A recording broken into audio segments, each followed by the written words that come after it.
Hello दोस्तों, कैसे हो आप सभी लोग। उम्मीद करते हैं आप सभी लोग अच्छे होंगे। मैं आपका भाई प्रशांत आपके अपने YouTube channel study number 1 with Prashant में आपका स्वागत करता हूं। दोस्तों, आज भी हम लोग जीके के 20 क्वेश्चंस को देखेंगे। बहुत ही इंपॉर्टेंट है। अगर आप हमारे चैनल पर नए हैं तो प्लीज़ चैनल को सबसे पहले सब्सक्राइब कर लीजिए और बेल आइकन को प्रेस करें, जिससे कि हमारे आने वाली सभी वीडियो की नोटिफिकेशन आपको सबसे पहले मिलती रहे। तो समय ना गंवाते हुए हम लोग चलते हैं हमारे आज के पहले क्वेश्चन पर। हमारा पहला क्वेश्चन है, भारतीय पेट्रोलियम संस्थान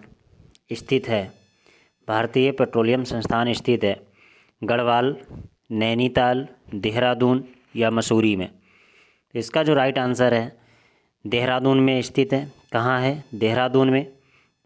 दोस्तों, अगर भारतीय पेट्रोलियम संस्थान की स्थापना पूछ ली जाए तो इसकी स्थापना देहरादून में कब हुई थी?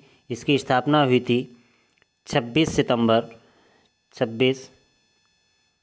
सितंबर 1960 को। कब हुई थी? 26 सितंबर 1960 को। पूरा लिख लो, सितंबर 1960 को हुई थी। एक चीज़ और यहाँ पे इस क्वेश्चन का फैक्ट बता देते हैं कि देहरादून में ही भारतीय वन संस्थान और भारतीय सर्वेक्षण संस्थान भी कहाँ पे है? देहरादून में है। कौन कौन सा? भारतीय वन संस्थान और भारतीय सर्वेक्षण संस्थान। दूसरा क्वेश्चन है, डियागो गार्सिया द्वीप किस महासागर में स्थित है? कौन सा द्वीप? डियागो गार्सिया द्वीप। सबसे पहले तो द्वीप किसे बोलते हैं? वह क्षेत्रफल या वह क्षेत्र जो चारों तरफ से पानी से घिरा हुआ हो, उसको द्वीप या टापू बोला जाता है। तो भाई, डियागो गार्सिया द्वीप कहाँ पे स्थित है? तो डियागो गार्सिया द्वीप हिंद महासागर में स्थित है। कहाँ स्थित है? हिंद महासागर में स्थित है। एक और, अगर आपसे ये पूछ दिया जाए कि विश्व का सबसे बड़ा द्वीप कौन सा है, तो विश्व का सबसे बड़ा द्वीप है ग्रीनलैंड। कौन सा है? ग्रीनलैंड। ग्रीनलैंड द्वीप विश्व का सबसे बड़ा द्वीप है। नेक्स्ट क्वेश्चन, कंप्यूटर के उपयोगकर्ता द्वारा एक बार प्रोग्राम किए जाने के बाद निम्नलिखित में से किसे संशोधित नहीं किया जा सकता? किसे संशोधित नहीं किया जा सकता? ईपी रोम या रैम या ईईपी रोम या रोम। तो इसको संशोधित नहीं किया जा सकता है तो ईपी रोम। किसको? ईपी रोम को संशोधित नहीं किया जा सकता है। अगला है, बृहदेश्वर मंदिर किस प्रकार की सामग्री से बनाया गया? जैसे कि आप लोगों को पता है ताजमहल किससे बना हुआ है? संगमरमर से बना है। इसी तरीके से बृहदेश्वर मंदिर किससे बनाया गया है? साबुन के पत्थर से, ग्रेनाइट या बलुआ पत्थर या संगमरमर। तो इसका राइट आंसर जो होगा वो है ग्रेनाइट। यानी कि बृहदेश्वर मंदिर ये जो बना है ये ग्रेनाइट से बनाया गया। इसका निर्माण किसने करवाया था? तो इसका निर्माण करवाया था राजा राज फर्स्ट ने। किसने? राजा राज फर्स्ट ने करवाया था। राजा राज प्रथम ने या राजा राज फर्स्ट ने करवाया था। नेक्स्ट क्वेश्चन हमारा है, विश्व का सर्वाधिक ऊर्जा सक्षम शहर कौन सा है? शहर पूछा है, विश्व का सर्वाधिक ऊर्जा सक्षम शहर। वैंकूवर या रेकजाविक, डेनमार्क या फिर माल्मो। तो सबसे अधिक ऊर्जा सक्षम जो शहर है वो है रेकजाविक। कौन सा है? रेकजाविक। यह कहाँ पे है? तो ये आइसलैंड की एक राजधानी है। काहे की राजधानी है? आइसलैंड की राजधानी। नोट कर लो, आइसलैंड की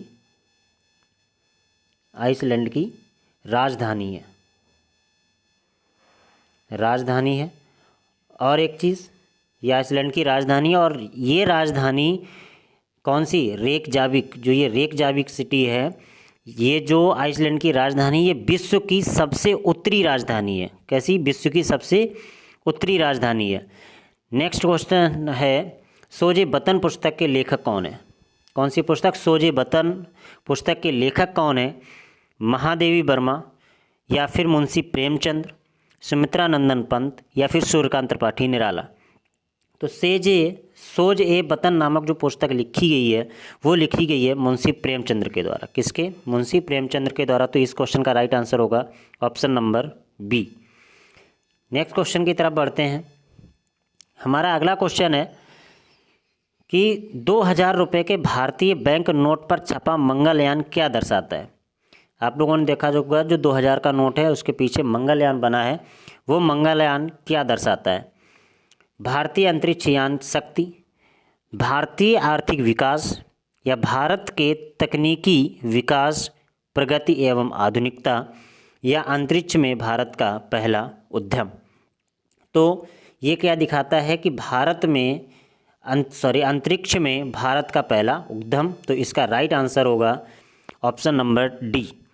एक बात और आपको बता देते हैं कि भारत के द्वारा जो मंगलयान भेजा गया था वो इसरो के द्वारा भेजा गया था। और कब भेजा गया था? तो ये लॉन्च किया गया था 5 नवंबर, कब? 5 नवंबर 2013 को, 5 नवंबर 2013 को लॉन्च किया गया था।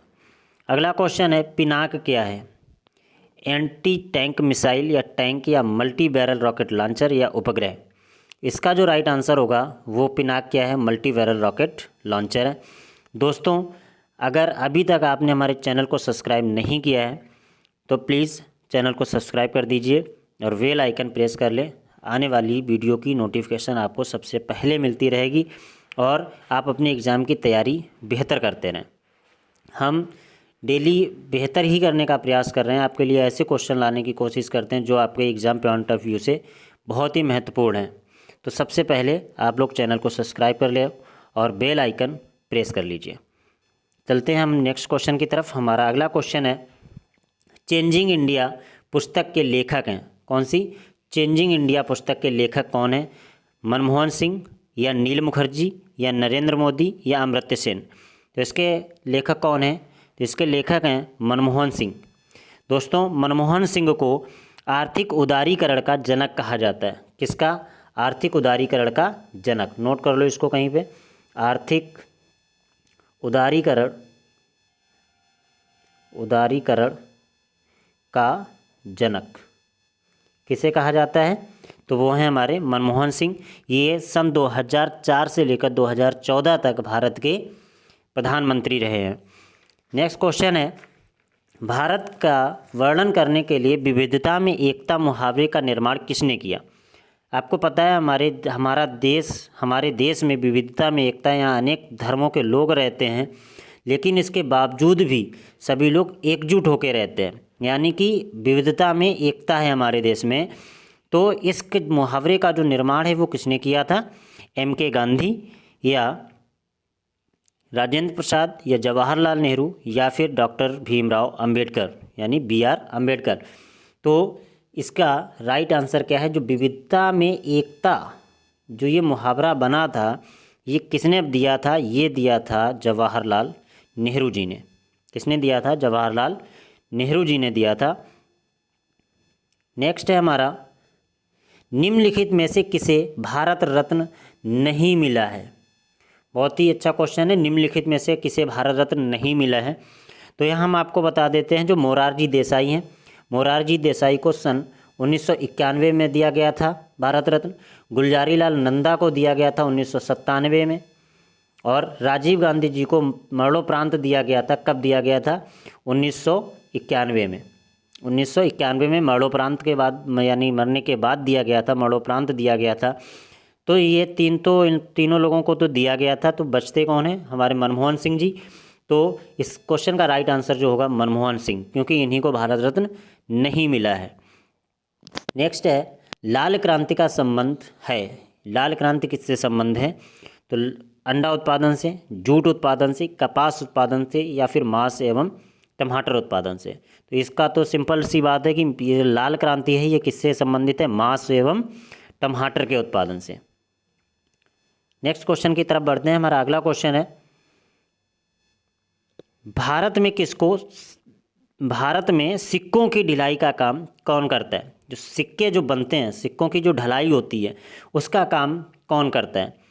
वित्त मंत्रालय, भारतीय रिजर्व बैंक, प्रधानमंत्री कार्यालय, या उद्योग और वाणिज्य मंत्रालय? देखिए, यहाँ पे उद्योग और वाणिज्य मंत्रालय तो हो ही नहीं सकता किसी भी कंडीशन में, और प्रधानमंत्री कार्यालय में भैया सिक्कों की ढलाई का काम नहीं हो सकता। इसके बाद बचता है भारतीय रिजर्व बैंक। क्या होती है? बिल्कुल नहीं होता है, यहाँ पर भी सिक्कों की ढलाई का काम नहीं होता है। तो अब हमारे इस क्वेश्चन का जो राइट आंसर हो गया वो क्या हो गया? वित्त मंत्रालय। यानी कि जो सिक्कों की ढलाई का काम जो होता है वो कौन करवाता है या कौन करता है, तो वित्त मंत्रालय का काम होता है। नेक्स्ट क्वेश्चन है, कर्मा पर्व किस राज्य में मनाया जाता है? कौन सा है कर्मा? ये पर्व बहुत ज़्यादा एग्जाम में पूछे जाते हैं। तो कर्मा पर्व किस राज्य में मनाया जाता है? उत्तर प्रदेश में नहीं मनाया जाता, झारखंड, उत्तराखंड या फिर हिमाचल प्रदेश। तो इस क्वेश्चन का राइट आंसर होगा झारखंड। कर्मा पर्व कहाँ मनाया जाता है भाई? झारखंड में मनाया जाता है। एक चीज़ और, ये पर्व जो है, ये कर्मा जो पर्व है, ये बिहार में भी मनाया जाता है। कहाँ पे? बिहार में भी ये प्रसिद्ध है। और एक चीज़, कर्मा जो शब्द है ये कर्म से बना हुआ है। किससे? कर्म से या भाग्य से भी बनाया गया है। नेक्स्ट क्वेश्चन है हमारा, एक प्रोग्रामेबल कंप्यूटर की अवधारणा देने के लिए किसे याद किया जाता है? चार्ल्स बेबेज, जॉन टकर, बिल गेट्स या स्टीव जॉब्स। तो इसका एक प्रोग्रामेबल कंप्यूटर की अवधारणा किसने दी थी? चार्ल्स बेबेज ने दी थी, तो इसलिए इन्हीं को याद किया जाएगा जिसने अवधारणा दी है। तो प्रोग्रामेबल कंप्यूटर की अवधारणा के लिए किसे याद किया जाता है भाई? चार्ल्स बेबेज को।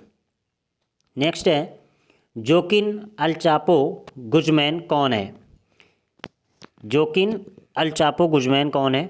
सबसे छोटे कद का जिंदा आदमी, या हॉलीवुड फिल्म निर्देशक, या ब्राज़ीली फुटबॉलर, या फिर मैक्सिकन ड्रग्स लॉर्ड। तो इसका जो राइट आंसर है वो है हमारा मैक्सिकन ड्रग लॉर्ड्स। कौन है? Mexican drug Lord. Next question है, वह तिब्बती बौद्ध भिक्षु जिसने भूटान को एक राष्ट्र के रूप में एकीकृत किया। ये जो भिक्षु की बात हो रही, ये कहाँ के थे? तिब्बत के थे। लेकिन इन्होंने काम क्या किया? भूटान को भूटान को एक राष्ट्र के रूप में इकट्ठा किया, एकीकृत किया। तो वो कौन है? ओगेन वांगचुक, या गवांग नामग्याल, या गवांग ग्याल्टसेन, या जिंगमे वांगचुक। तो इसका जो राइट आंसर है वो है गवांग नामग्याल। कौन है? गवांग नामग्याल। इन्होंने क्या किया था? भूटान को एक राष्ट्र के रूप में इकट्ठा किया था, एक राष्ट्र के रूप में एकीकृत किया था। लेकिन ये रहने वाले कहाँ के थे? ये तिब्बत के रहने वाले थे। ठीक है। नेक्स्ट क्वेश्चन है, श्रीलंका को ... वर्ष में आज़ादी मिली थी, यानी कि श्रीलंका को किस वर्ष में आज़ादी मिली थी? तो श्रीलंका को आज़ादी मिली थी 1948 में। अगर डेट भी पूछ दी जाती है कब मिली थी, तो ये मिली थी आपको 4 फरवरी। कब? 4 फरवरी 1948। 4 फरवरी 1948 को श्रीलंका को आज़ादी मिली थी। अब बात करते हैं कि श्रीलंका का पुराना नाम। ये कभी कभी ऐसे क्वेश्चन में आ जाता है कि सिलोन किसका पुराना नाम था? तो किसका था? श्रीलंका का था। यानी कि हम यहाँ बोल सकते हैं श्रीलंका का पुराना नाम क्या था? यहाँ लिख लीजिए, क्या था? सीलोन। क्या था? सीलोन। ठीक, सीलोन श्रीलंका का पुराना नाम था। दोस्तों, वीडियो अच्छी लगी हो तो प्लीज़ वीडियो को लाइक कर दें। चलिए हम लोग चलते हैं हमारे अगले क्वेश्चन की तरफ। हमारा नेक्स्ट क्वेश्चन है, राजीव गांधी पर्यावरण पुरस्कार दिया जाता है श्रेष्ठतम योगदान के लिए। यानी कि किस क्षेत्र में श्रेष्ठतम योगदान के लिए राजीव गांधी पर्यावरण पुरस्कार दिया जाता है? वनरोपण तथा परती भूमि के संरक्षण में, स्वच्छ प्रौद्योगिकी एवं विकास में, वन्य जीव संरक्षण में, पर्यावरण पर हिंदी पुस्तक लेखन में। बहुत ही अच्छा क्वेश्चन है, बहुत ही इम्पोर्टेंट क्वेश्चन है। तो इसका ये जो राजीव गांधी पर्यावरण पुरस्कार दिया जाता है, ये दिया जाता है वन्य जीव संरक्षण में। यहाँ से 2 क्वेश्चन और बनते हैं, कॉपी उठा के इसको लिख लीजिएगा। कौन कौन से 2 क्वेश्चन है? वन्य जीव संरक्षण अधिनियम कब आया था? तो वन्य जीव संरक्षण अधिनियम जो था, कौन सा? वन्य जीव संरक्षण अधिनियम, ये आया था 1972 में। कब आया था? 1972 में। इसके बाद अगर आपसे पूछ दिया जाता है वन संरक्षण अधिनियम, कौन सा? यहाँ पे लिख दे रहा हूँ, वन संरक्षण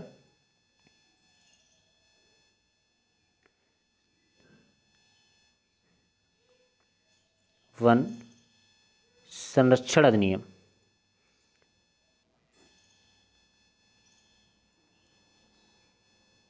तो वन संरक्षण अधिनियम आया था 1980 में। कब आया था? 1980 में वन संरक्षण अधिनियम आया था आपका 1980 में।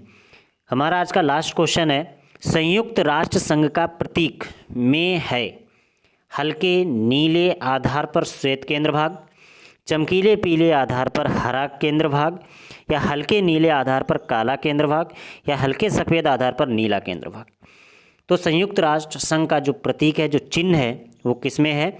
वो है हल्के नीले आधार पर श्वेत केंद्र भाग, यानी इसका right answer option number A. दोस्तों वीडियो कैसी लगी ये आप हमें कमेंट्स करके ज़रूर बताइएगा। अच्छी लगी हो तो आप अपने दोस्तों को भी शेयर करें, ज़्यादा से ज़्यादा शेयर करें। और अगर आप हमारे चैनल पे नए हैं तो प्लीज़ चैनल को सब्सक्राइब कर लीजिए और बेल आइकन को प्रेस कर दें, जिससे कि हमारी आने वाली सभी वीडियो की नोटिफिकेशन आपको सबसे पहले मिलती रहे। तो आज के लिए बस इतना ही, मिलते हैं कल एक नई वीडियो के साथ। तब तक के लिए नमस्कार, जय हिंद।